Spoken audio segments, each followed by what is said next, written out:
ونتوكل عليه ونعوذ بالله من شرور أنفسنا ومن سيئات أعمالنا من يهده الله فلا مضل له ومن يضلل فلا هادي له ونشهد أن لا إله إلا الله وحده لا شريك له ونشهد أن محمدا عبده ورسوله أما بعد فأعوذ بالله السميع العليم من الشيطان الرجيم من حمده ونفخه ونفسه بسم الله الرحمن الرحيم وأن ليس الإنسان إلا ما سعى وأن سعيه سوف يرى ثم يجزاه الجزاء الأوفى وأن إلى ربك المنتهى صدق الله مولانا العظيم صدق رسوله ہر قسم کی حمد و ثنا تعریفات و توصیفات اس خالق و مالک کے لیے ہے جس نے ساری کائنات کو تخلیق کیا اور اس کی حسن و آبادی کے لیے حضرت انسان کو تخلیق فرمایا۔ کروڑوں درود و سلام اس ہستی اقدس و مقدس پہ جس کا نام نامی اسم گرامی ہے محمد، لاکھوں رحمتیں ان نفوس قدسیہ پہ کہ جنہوں نے سرور کائنات علیہ الصلوۃ والسلام سے اس ضابطۂ حیات کو وصول کیا اور اس کو ہم تک پہنچانے کے لیے اپنا تن من دھن قربان کر دیا۔ اللہ کی یہ بہت بڑی کرم نوازی ہے کہ اس نے اس ضابطۂ حیات کو ہم تک پہنچانے کے لیے ایسے مضبوط ذرائع استعمال کیے کہ اس کی موجودگی میں ہم ببانگ دہر کہہ سکتے ہیں کہ یہ ضابطۂ حیات جو آج قرآن کی صورت میں ہمارے ہاتھوں میں موجود ہے، یہ وہی ضابطۂ حیات ہے جو آج سے کم و بیش 1450 سال پہلے نبی کائنات رسول ثقلین حضرت محمد رسول اللہ صلی اللہ علیہ وآلہ وسلم کے انسانوں کی رشد و ہدایت کے لیے نازل ہوا۔ اللہ کی اس کرم نوازی پہ ہم جس قدر بھی اس کا شکریہ ادا کریں کما حق اس کا شکریہ ادا نہیں ہوتا، اس لیے کہ یہ ضابطۂ حیات وہ دستور المتقی ہے کہ اگر انسان اس سے تعلق پیدا کر لے تو یہ قرآن اس کی دنیاوی زندگی میں ایک عظیم انقلاب پیدا کر دیتا ہے۔ جب اس کو اپنے جسم و روح پہ جاری و طاری کر دیا جائے تو یہی وہ محض ضابطۂ حیات ہے جو انسان کو دنیا کے ساتھ ساتھ آخرت کی کامیابی کی ضمانت بھی دیتا ہے۔ مگر سب ہے ایسے ضابطۂ حیات کی موجودگی کے باوجود آج ہم تختہ عرش پہ اتنی بد نصیبی کی زندگی بسر کر رہے ہیں کہ شاید کوئی دوسری قوم ہم سے بڑھ کے بد نصیب نہ ہو۔ اس کا سبب کیا ہے؟ اس کو پانے کے لیے چند لمحات اپنے اندر جھانکنا پڑے گا، اور اگر ہم اس کو پانے کے لیے اپنے اندر جھانکیں گے تو ضرور ہماری رہنمائی ہوگی کہ تمہاری آج اس تباہی اور بربادی کا سبب کیا ہے۔ قرآن وہ ضابطۂ حیات ہے جس نے عرب کے بدوؤں اور جہلوں میں وہ شعور پیدا کیا کہ بعد میں آنے والے بڑے بڑے ذی شعور صاحب عقل و فکر ان کی عظمت کو سلام کہتے ہیں۔ اگر یہ قرآن بادیہ نشینوں میں ایک انقلاب پیدا کرتا ہے ایسا کہ جیسا اس تختہ عرش پہ کوئی قائد اور رہنما بپا نہ کر سکا، تو پھر آج اسی نظریہ حیات سے تعلق رکھنے والے، آج اسی دستور کو پیش نگاہ رکھنے والے، آج اسی قائد سے متعلق لوگ یوں ذلیل و خوار کیوں ہے؟ اقبال کہتا ہے وہ معزز تھے زمانے میں مسلمان ہو کر، اور تم خوار ہوئے تارک قرآن ہو کر۔ انہوں نے سب کچھ چھوڑ دیا، اللہ کی آواز میں لبیک کہا،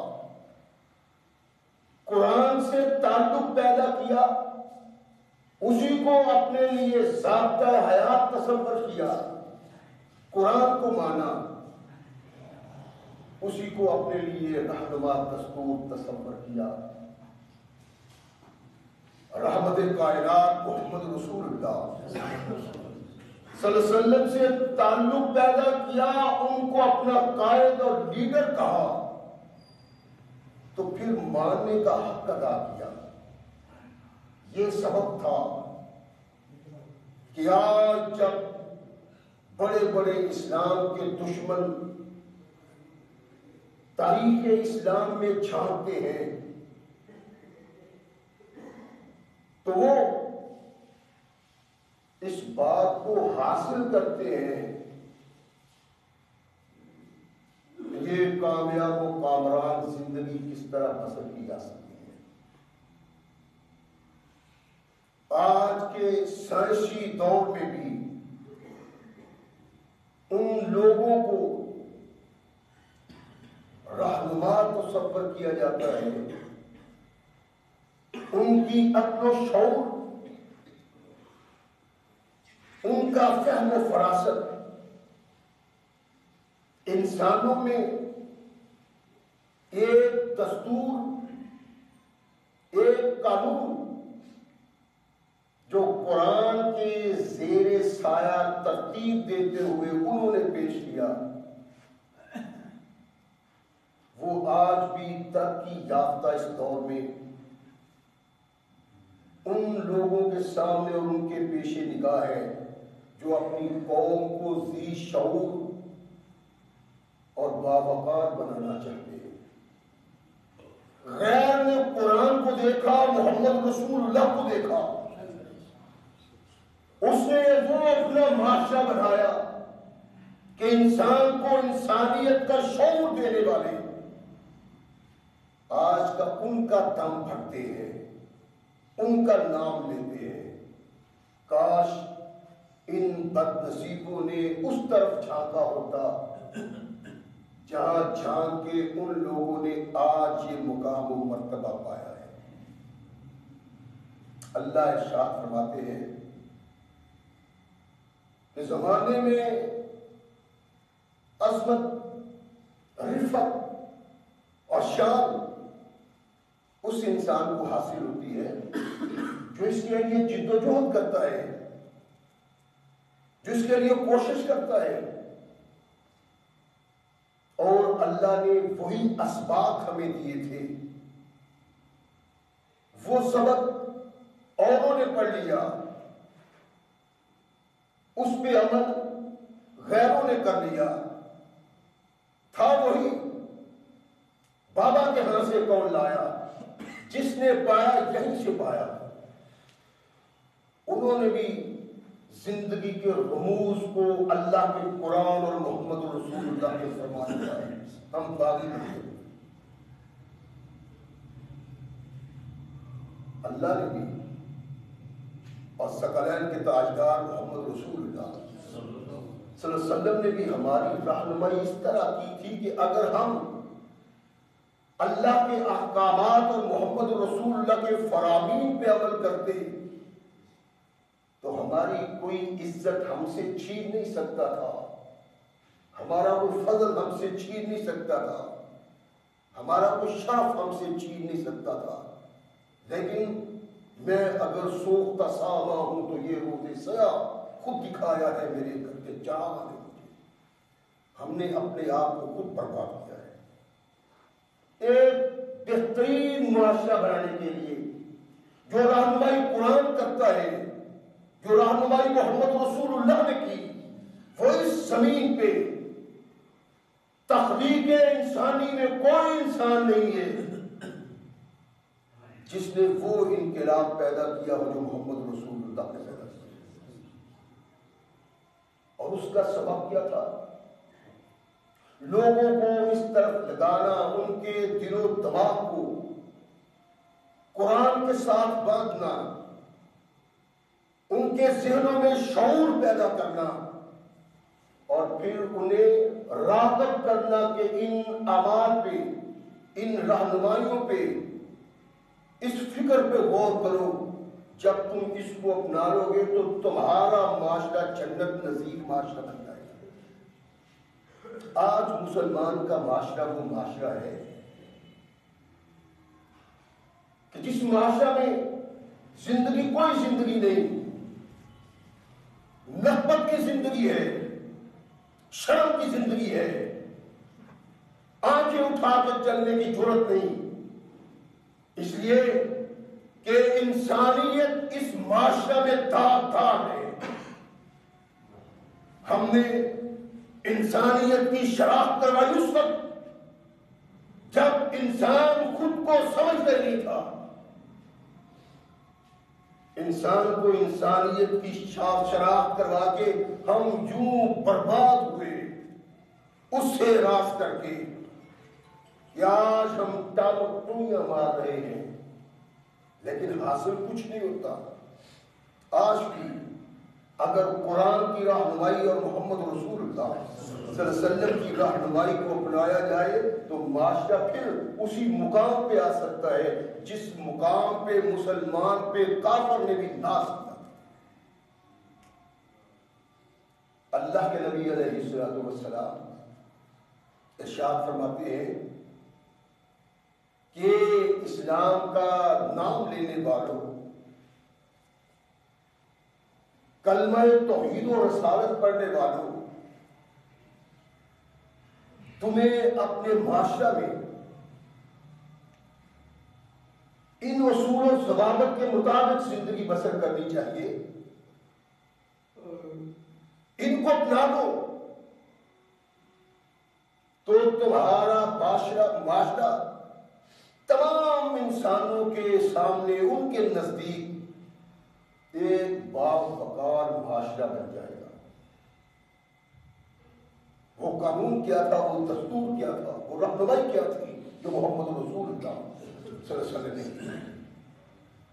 کی ارشاد فرمایا کہ 6 مسلمان کے مسلمان پہ حق ہے.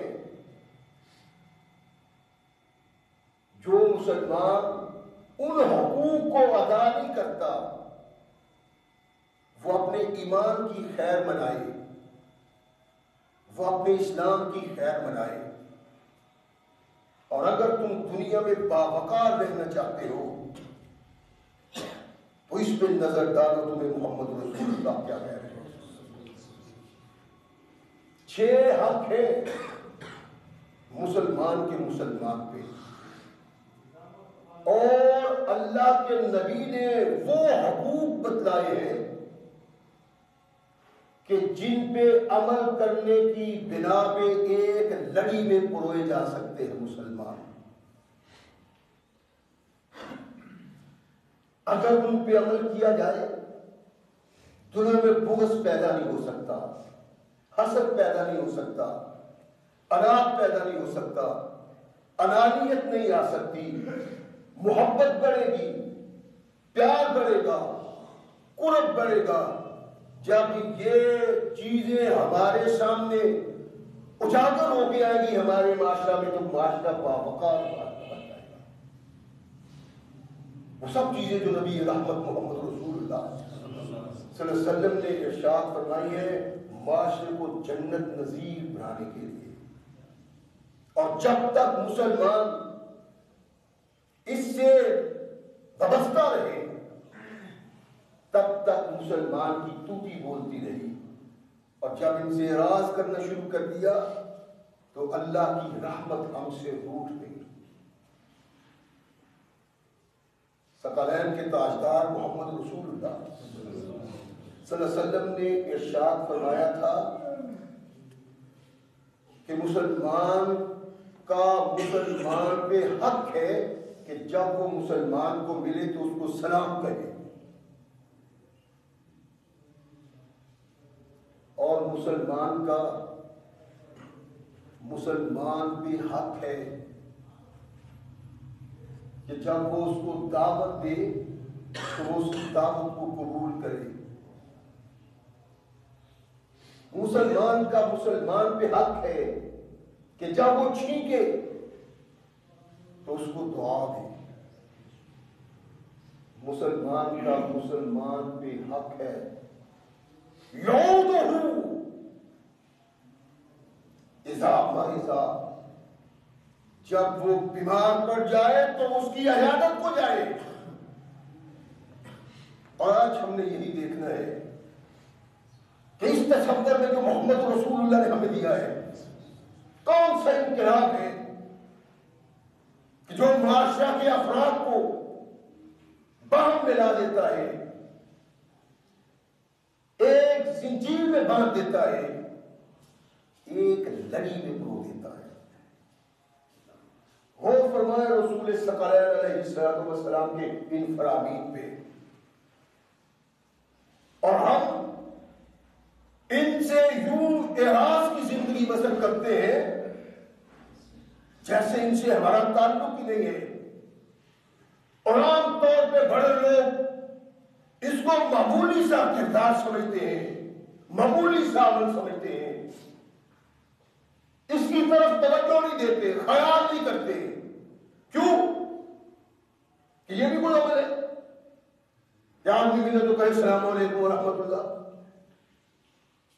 کو دعوت دے کو مجبور ہو دعوت قبول کرنے کے لیے، ٹھیک ہے تو اس کو دعا دے.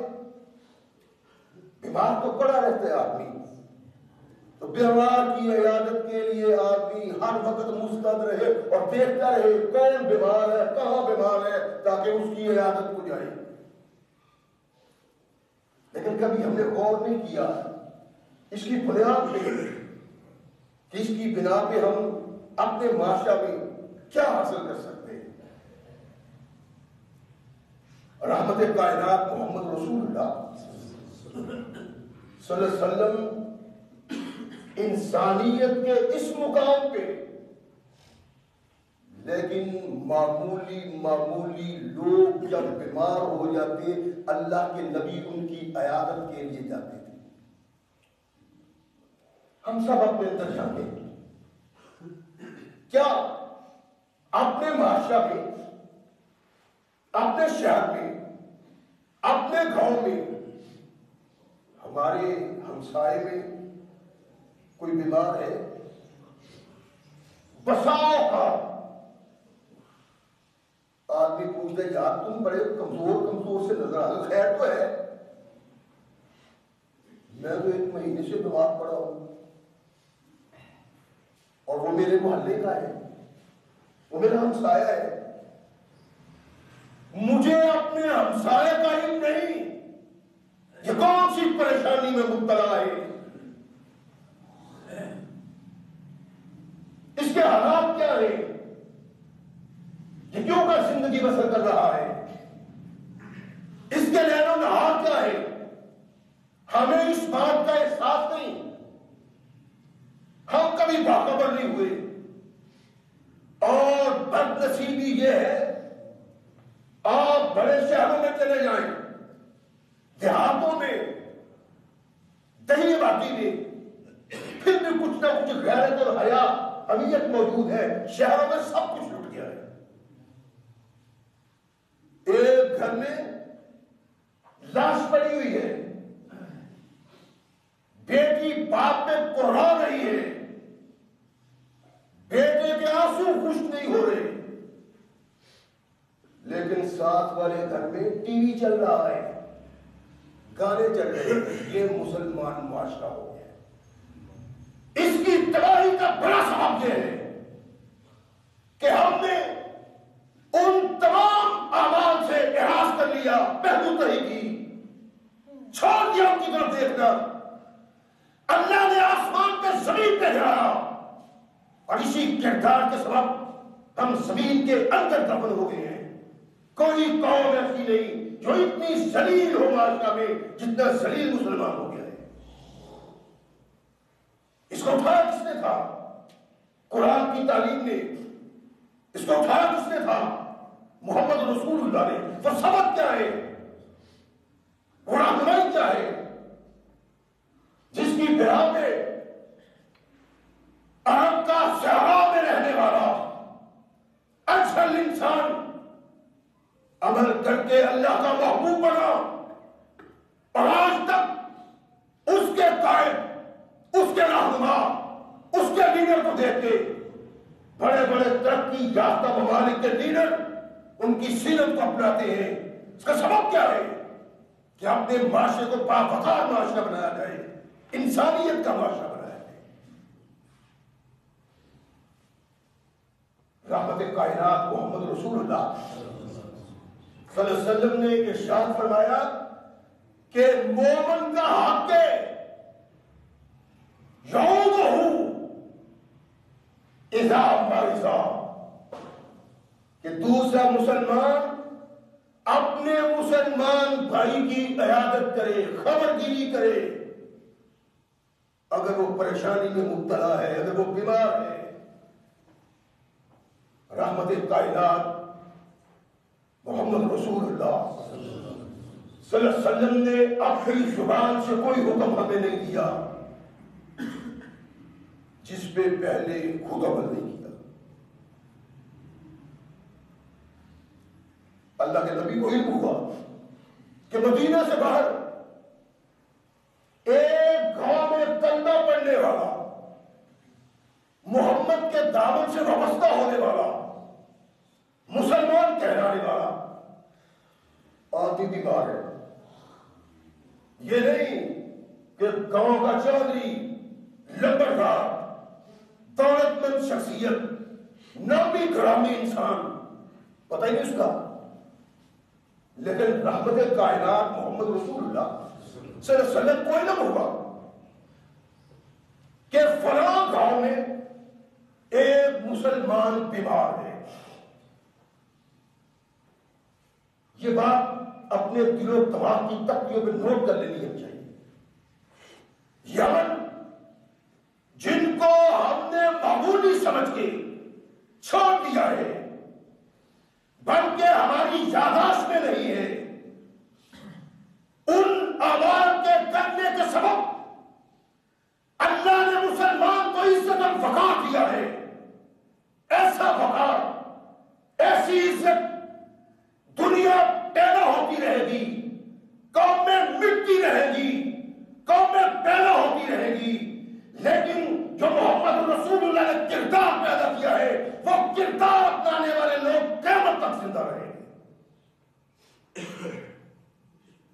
اللہ کے نبی علیہ السلام کو علم ہوتا ہے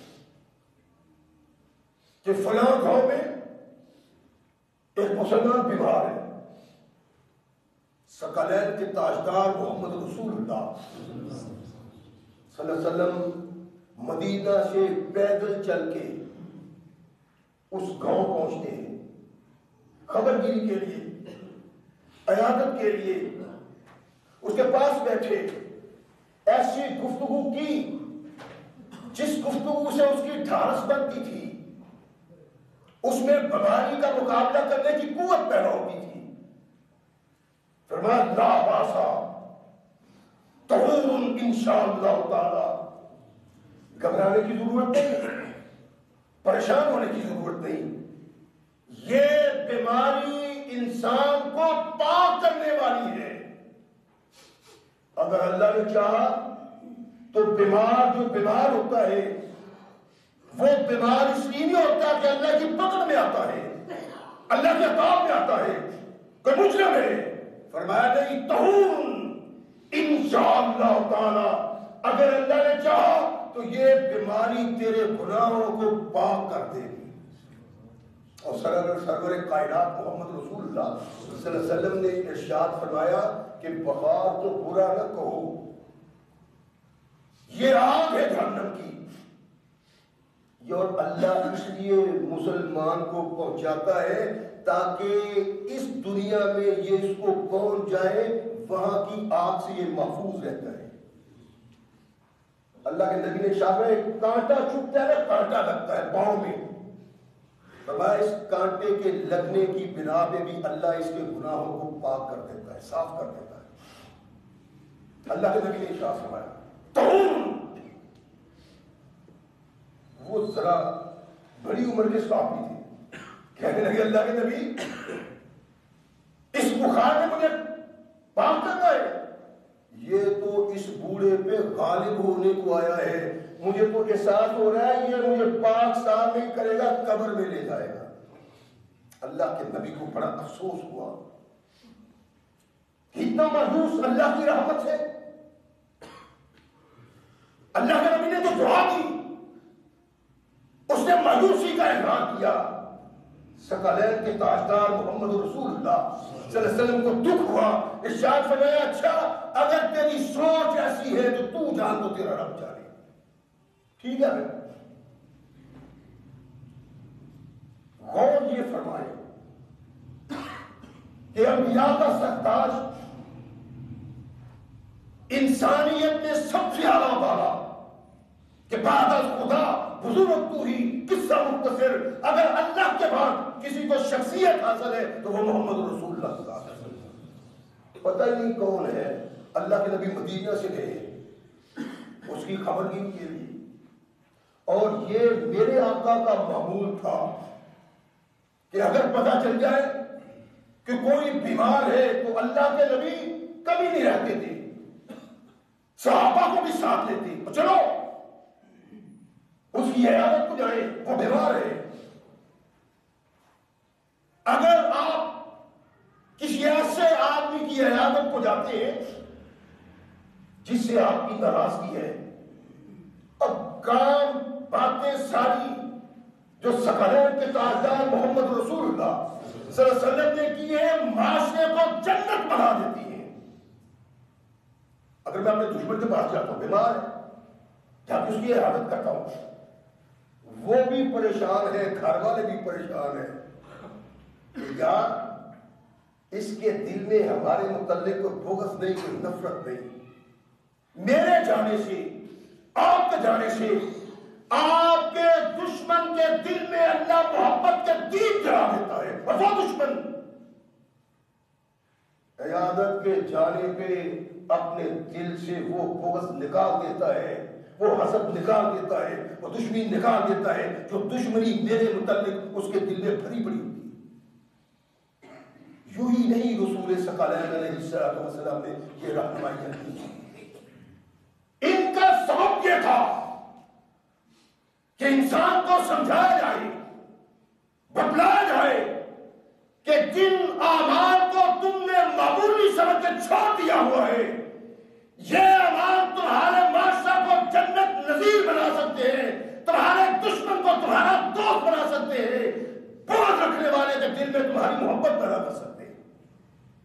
جان کو سے انسان.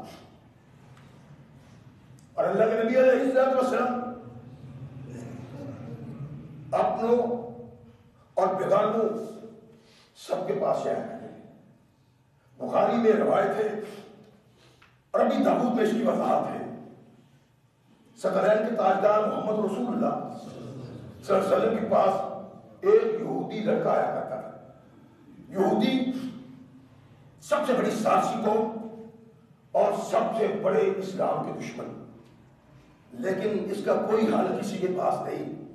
جو ایک بار محمد کو دیکھتا ہے جانے کو دل ہی نہیں چاہتا صلی اللہ علیہ وسلم. ایسی شخصیت اور جس کا تاجدار، جس کا قائد، جس کا رہنما، جس کا رسول، جس کا نبی ایسا ہو کہ دشمن دیکھے تو اس کے پاس سے اٹھ کے جانے کو دل نہ چاہے. اس کو مارنے والے اپنے کہتے ہیں مر جائے. یہ تو مصیبت بڑھا ہوا ہے معاشرے کے لیے. تیرا کردار، تیرے نین و نہاد، تیری بغاوت اسلام سے عزت پیدا نہیں کرتی، تیرے لیے ذلیل و خوار کرتی ہے.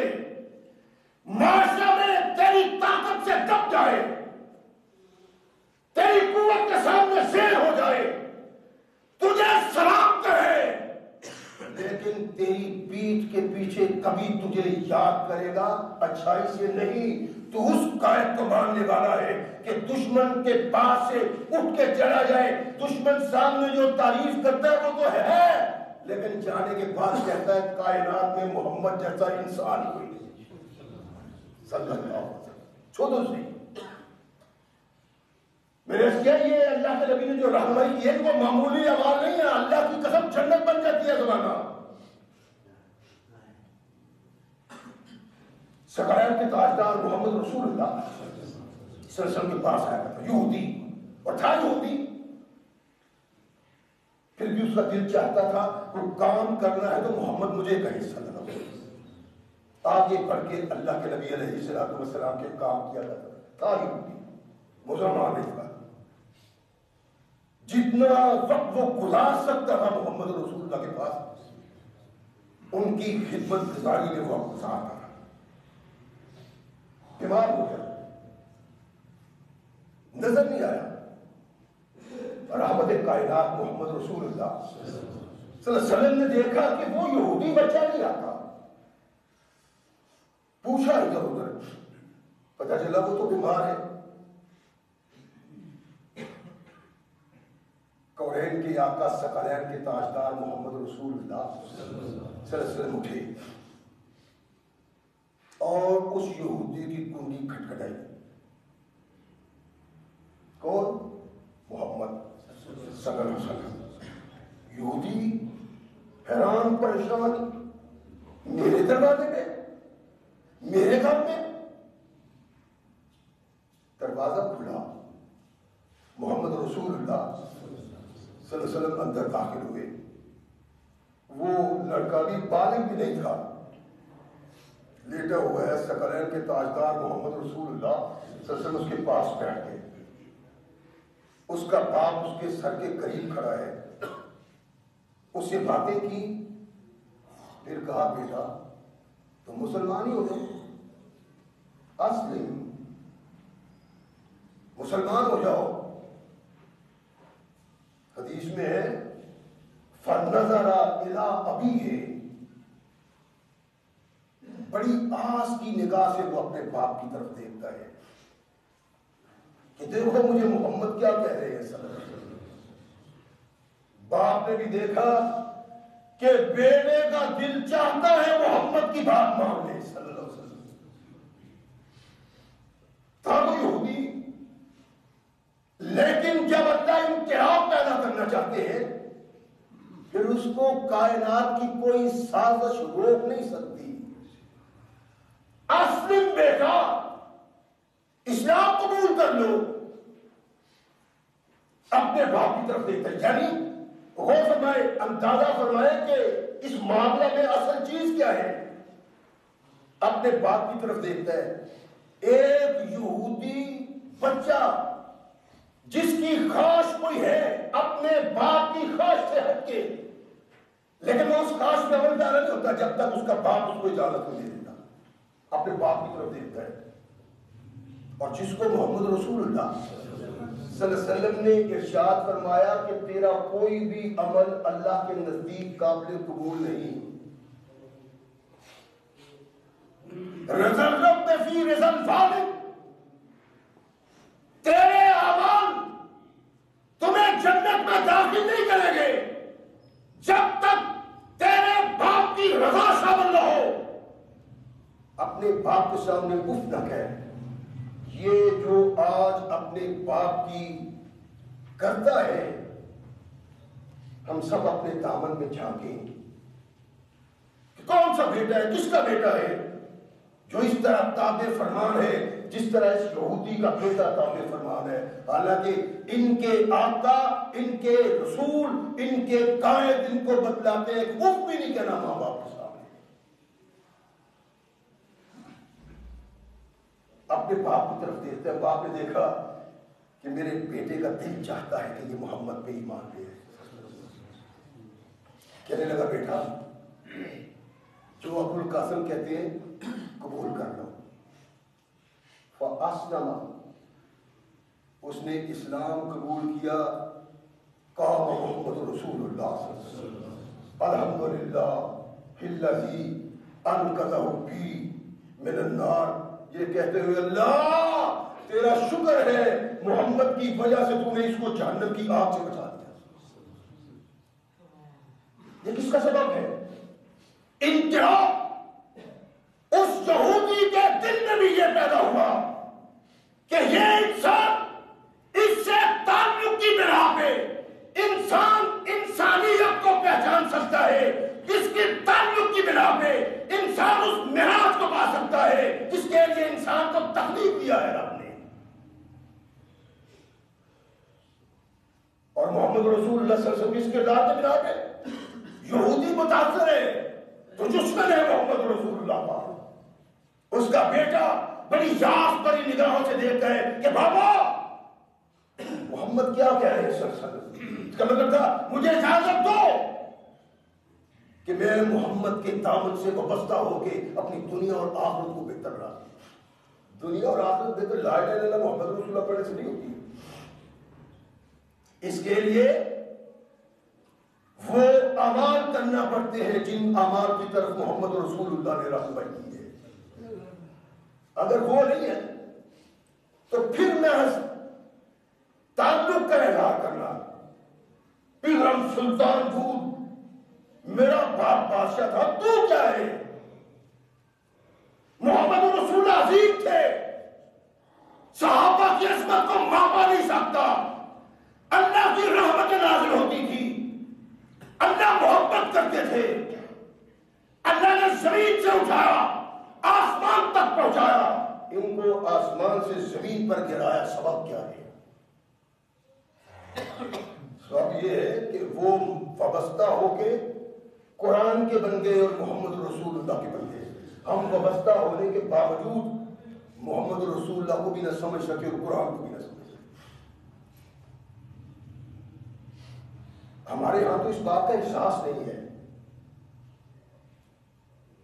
رحمت کونین محمد رسول اللہ صلی اللہ علیہ وسلم کو جب علم ہو جاتا تھا نا کہ کوئی بیمار ہے، اللہ کے نبی فوراً اٹھ پاتے اور خود ہی نہیں بلکہ ادھر سے بھی ایک کا بازو پکڑا ہے وائس میں آؤ فلاں بیمار ہے اس کی عادت کو جائیں. وہ یاد کیا ہو گیا ہے، پیٹ میں اس کے درد ہے تو پھر کیا ہے؟ بخار چڑھ گیا ہے تو پھر کیا ہے؟ دیکھیں گے ٹھیک ہو جائے گا، کیا ضرورت ہے. لیکن میرے آقا محمد رسول اللہ صلی اللہ علیہ وسلم یہ نہیں دیکھا کرتے. پتہ چل گیا کہ کوئی بیمار ہے تو نبی رحمت محمد رسول اللہ تمام قسم کی مصروفیات کو چھوڑ کے اس کی عیادت کے لیے روانہ ہو جاتے ہیں. زید بن ارقم رضی اللہ تعالیٰ عنہ کہتے ہیں کہ میں بیمار ہو گیا. اللہ کے نبی نے اپنے احباب میں نہیں دیکھا ہوگا زید کو. زید کہاں ہے؟ اللہ جانے. پتہ نہیں چلا تو پتہ چلا وہ بیمار ہے. اللہ کے نبی علیہ السلام اپنے ساتھی ساتھ رہتے ہیں اور زید بن ارقم کے گھر کہتے ہیں پتہ اللہ کے نبی علیہ السلام میری عیادت کے لیے آئے تھے تو مجھے کیا تھا؟ کہا من فاجی کانا بعینی، صرف یہ تھا کہ میری آنکھ دکھتی تھی، محمد رسول اللہ عیادت کے لیے تشریف لے آئے. ہم یہ سوچتے تھے وہ کہڑا مرنا تیری ہو چلے جائیں گے، اور نہیں، تیرے قائد کی یہ رہنمائی نہیں، انسانوں کے سرتاج کی یہ رہنمائی نہیں، انسانیت کی پہچان کروانے والے کی یہ رہنمائی نہیں.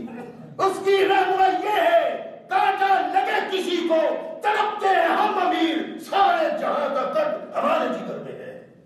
پتہ چل جائے کہ مسلمان کو تکلیف ہے، بیماری ہے، پریشانی ہے تو پھر اپنے گھر میں بیٹھا رہنا، اپنی مجلسوں اور محفلوں کو سنبھالنا. یہ تو رحمت کائنات محمد رسول اللہ صلی اللہ علیہ وسلم کا طریقہ نہیں ہے. چھوٹی چھوٹی بیماریوں کو اللہ کے نبی کیوں اس طرح قبول کیا کرتے تھے؟ اس کا سبب کیا تھا؟ کان میں درد ہوگی تو اللہ کے نبی عیادت کے لیے جا رہے ہیں، دانت میں درد ہوگی تو اللہ کے نبی عیادت کے لیے جا رہے ہیں، بخار چڑھ گیا ہے تو اللہ کے نبی عیادت کے لیے جا رہے ہیں. بخار ایسا تو نہیں ہے جس سے پتہ چلے کہ کام خطرے میں ہے. اس کو اٹیک نہیں ہوا کہ اللہ کے نبی جائے، اٹیک ہو گئے، اٹیک ہو گیا، پتہ نہیں دوسرا اٹیک ہوتا ہے کہ چلتے ہیں. نہیں، معمولی تکلیف اللہ کے نبی برداشت نہیں کیا کرتے تھے.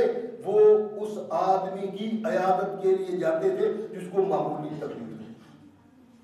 غور فرمائیں ذرا، اب ذرا سوچیں، اللہ کے نبی اس یہودی کے گھر میں گئے جس کا بچہ رسول ثقلین کی یہودی ہونے کے باوجود خدمت کرنے کے لیے آ جاتا ہے کہ اس کے نزدیک محمد جیسا انسان کوئی نہیں.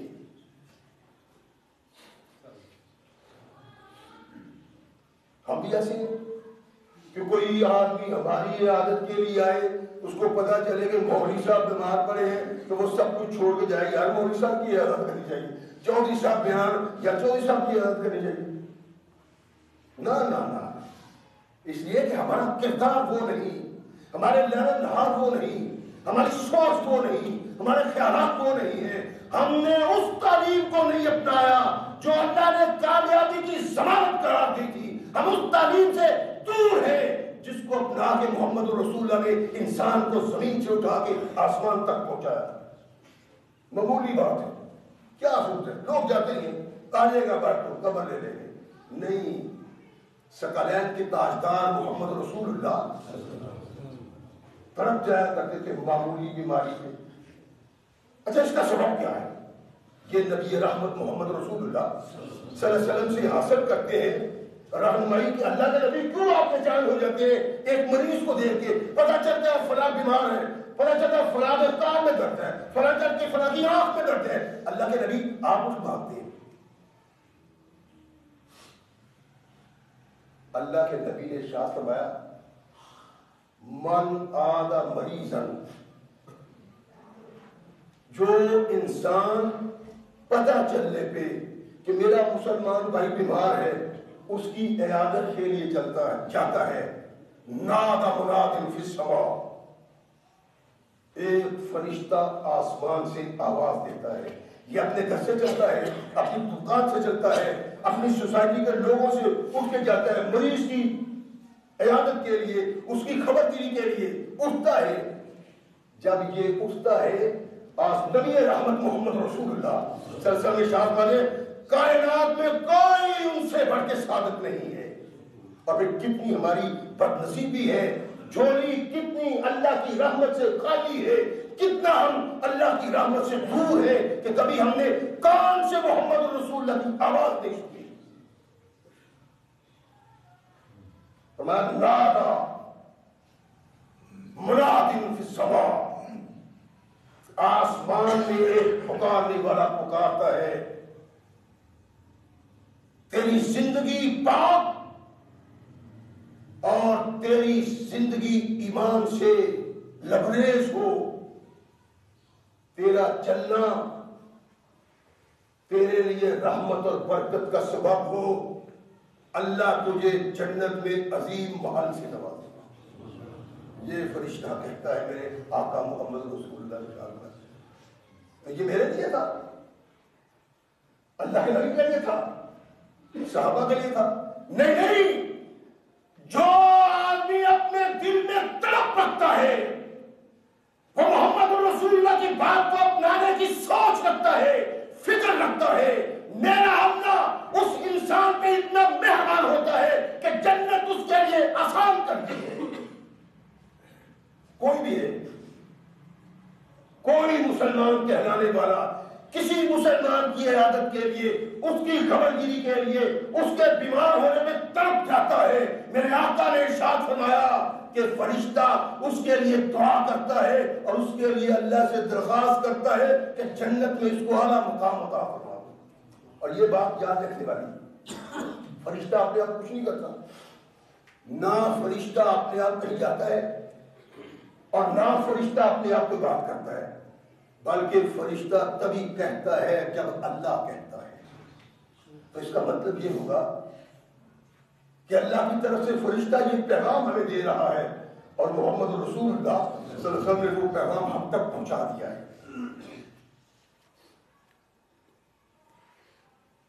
سیدنا علی مرتضیٰ رضی اللہ تعالیٰ عنہ بیٹھے ایک شخص ملنے کے لیے آیا، اٹھے، اس کا بازو پکڑا، کہا حسن کی اجازت کو چلے۔ علی مرتضیٰ کا بیٹا ہے، نبی رحمت محمد رسول اللہ صلی اللہ علیہ وسلم کا نواسا ہے۔ علی کہتے ہیں کہ آؤ حسن کی عیادت کو چلے۔ کہتے ہیں کہ میں علی مرتضیٰ رضی اللہ تعالیٰ عنہ کے ساتھ روانہ ہوا۔ جب ہم حسن کے گھر پہنچے تو ہم نے دیکھا ابو موسیٰ اشری وہاں بیٹھے ہوئے، صحابی رسول ہے، بہت ساری احادیث بیان کی ہے، بڑی روایات ہیں، سے بیٹھے۔ علی مرتضیٰ نے دیکھا اور کہا ابو موسیٰ عیادت کے لیے آئے ہو یا زیارت کے لیے؟ محمد رسول اللہ کا نواسا ہے، اور وہ نواسا ہے جس کو رحمت کائنات نے ارشاد فرمایا کہ دنیا میں محمد کے باغ کا ایک پھول ہے۔ ثقلین کے تاجدار محمد رسول اللہ صلی اللہ علیہ وسلم نے ارشاد فرمایا یہ دنیا میں میرا بیٹا بڑا عظیم ہے کہ دو عظیم مسلمان گروہوں میں صلح کروائے گا، یہ مسلمانوں کا سردار ہے، جس کے متعلق ارشاد فرمایا کہ جنت میں یہ نوجوانوں کا سردار ہوگا۔ بیمار پڑا ہے، علی مرتضیٰ رضی اللہ تعالیٰ عنہ ارشاد فرماتے ہیں آؤ میرے ساتھ حسن کی عیادت کی جائے۔ ایک اور چیز بھی اس میں آپ جھانکیں، اگر تھوڑا سا غور کر سکتے ہیں، علی مرتضیٰ سیدنا حسن کے گھر جا رہے ہیں، اس کا مطلب ہے کہ سیدنا حسن رضی اللہ تعالیٰ عنہ کو علی مرتضیٰ نے شادی کے بعد جدا گھر میں رکھا تھا، ہماری طرح نہیں ہے، یعنی ہمارے جھگڑے کے گھروں ختم ہوتے، اپنی بیٹی کہیں جائے تو ہمارا دل چاہتا ہے کہ یہ سرداری کرے وہاں جا کے، اور کسی کی ہے تو ہم سمجھیں نوکرانی بن کے ہمارے گھر میں رہے۔ اور یہ معاشرتی نیچ سوچے ہیں، وہ بھی تیری بیٹی ہے، اس کا بھی ویسے ہی خیال رکھو جتنا اپنی بیٹی کا خیال رکھتے ہو۔ یہ رہنمائی ثقلین کے تاجدار محمد رسول اللہ صلی اللہ علیہ وسلم نے دی۔ اور یہ ہوتا کیوں ہے؟ امی جی چاہتی ہے کہ میرا بیٹا مجھ سے جدا نہ ہو، وہاں بھی کہتا ہے بیٹا جدا نہ، کیوں؟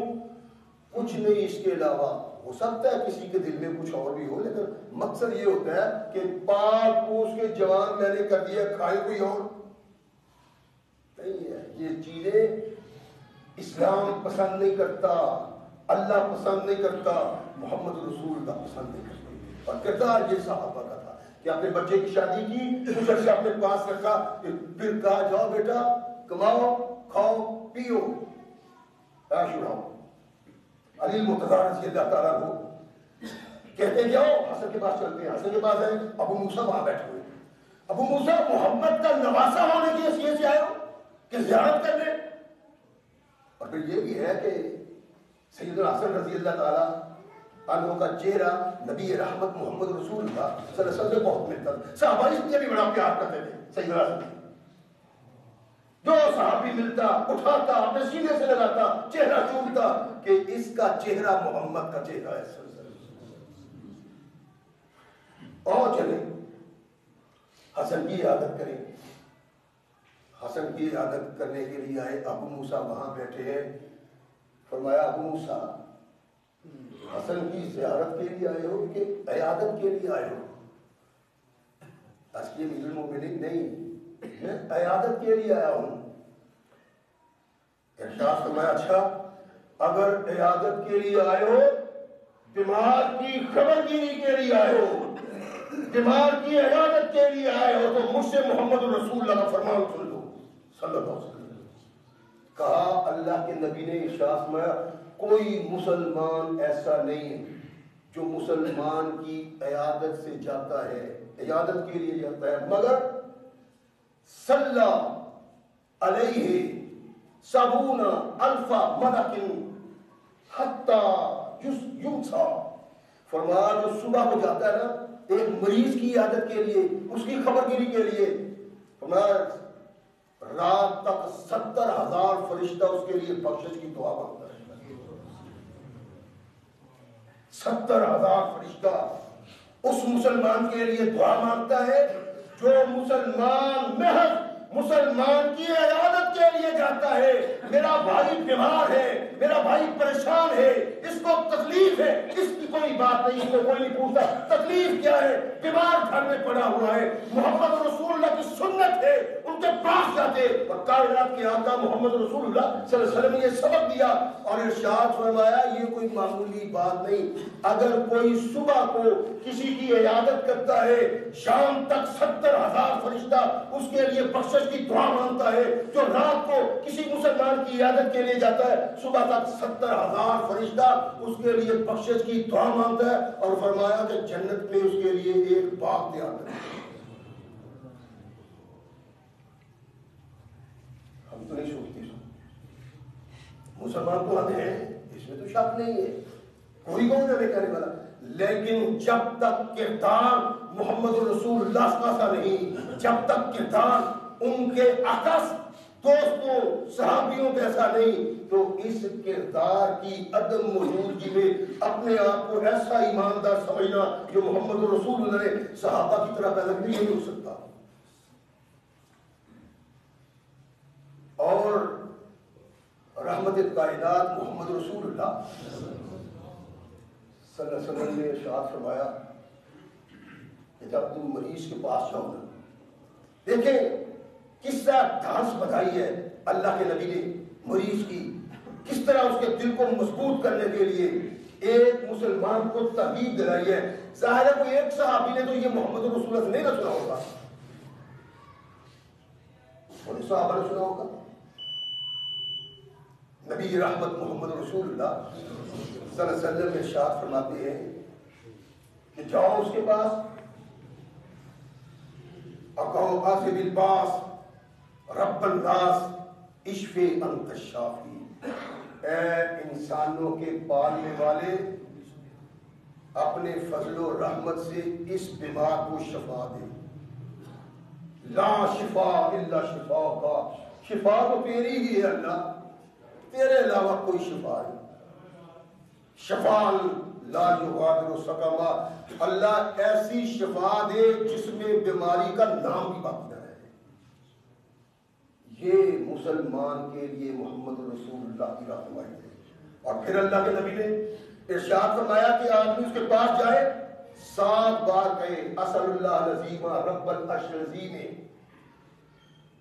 ان یشفیک، میں اپنے رب سے دعا کرتا ہوں، مانگتا ہوں تیرے لیے شفا، اللہ کے نبی نے کہا اگر مسلمان بھائی کے پاس بیٹھ کے 7 بار یہ کلمہ کہتا ہے، اگر اس کی موت مقدر نہیں اس بیماری سے تو اللہ بیماری سے نجات دے دیتا ہے۔ یہ رحمت کائنات محمد رسول اللہ صلی اللہ علیہ وسلم نے ہماری رہنمائی کی ہے۔ تو اس کا سبب کیا ہے؟ ہمارا بھشتو لیتیمہ مکارم الاخلاق، اللہ نے مجھے اس لیے بھیجا ہے کہ میں اخلاق کو آسمان سے بھی بلند کروں۔ اخلاقی تقاضا ہے مسلمان کا کہ مسلمان کے متعلق ان اعمال کو اپنائے جن اعمال کو اپنانے کا محمد رسول اللہ صلی اللہ علیہ وسلم نے حکم دیا تھا۔ شاذ 7 چیزیں ہیں جس کا مسلمان حقدار ہے، اور ان میں یہ بنیادی چیز ہے کہ جب وہ بیمار ہو جائے اس کی خبر گیری کے لیے جاؤ، اس کی عیادت کے لیے جاؤ۔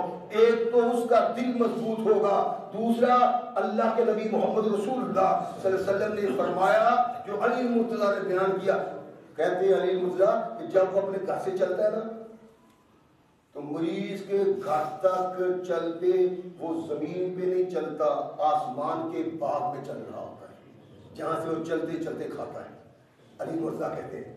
اور ہمارا جب وہاں بیٹھ جاتا ہے ہمارا الرحمہ اس پہ اللہ کی رحمت سایہ افغان ہو جاتی ہے، فرشتے دعا کرتے ہیں، جنت میں باغ بن جاتا ہے۔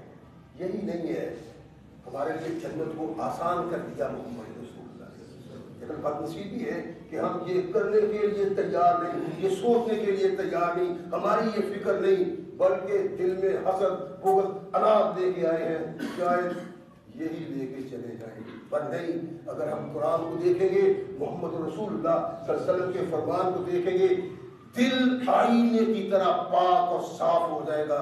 اللہ جنت کے دروازے اس کو لیے کھول دیں گے۔ اللہ ہمیں صحیح مسلمان بننے کی توفیق عطا فرمائے۔ وآخر دعوانا الحمدللہ۔